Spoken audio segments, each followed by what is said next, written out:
So, to decide if something's a face, or to decide if it's not, the information has to flow through about 8 of these calculators across 8 gaps. Now, we just said we need to count about 10 spikes per calculator. So 10 spikes times 10 milliseconds per spike in your head, that's 100 milliseconds, times the 8 layers, that's 800 milliseconds. That means if you were running an AlexNet in your head, it would take you close to a second to recognize a face. Kind of awkward at parties. So, do we throw away AlexNet? Of course not. This is a great way to solve this problem in artificial systems, and it solves a challenging problem very well.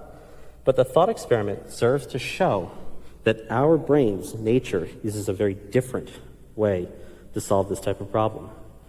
And that's exactly why we want to bring together the machine learning experts and the neuroscientists.